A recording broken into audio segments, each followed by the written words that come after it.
Thank you for calling the Joint Base Andrews Passenger Terminal. Staff Sergeant Tuan Nguyen calls his job serendipitous. I've seen First Lady Melania Trump a couple of times, and I've also seen President Trump quite a few times. The Vietnamese American is an airman at Joint Base Andrews, the base that serves U.S. leaders, including the president and members of his cabinet. At any moment, you turn on the TV and whatever's going on in the news, one of our crew members are either picking that passenger up or taking them there. Technical Sergeant Vanessa Shook is a flight attendant at Andrews. Born in Colombia, South America, she moved to Florida as a child. And while the immigration debate hits home for her, I actually became an American citizen after I joined the military.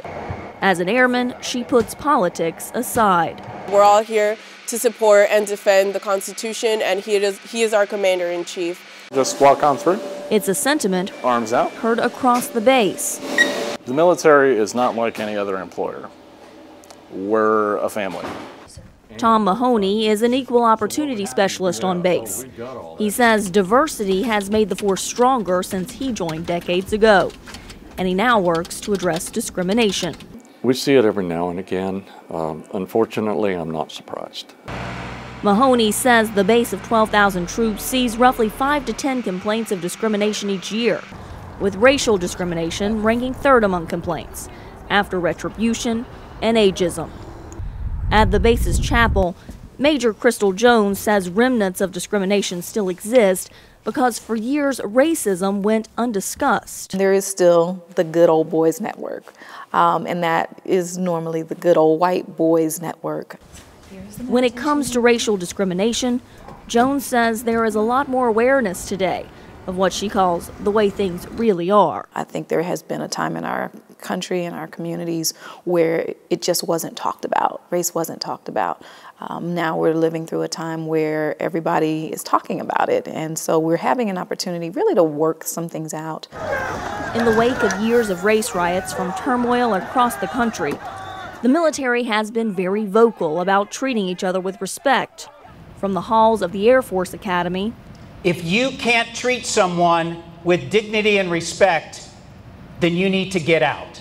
To the halls of the Pentagon. We come from Black Lives Matter, Confederate flags, Charlottesville, kneeling down on knees. That's where we go on leave. We recruit from those places.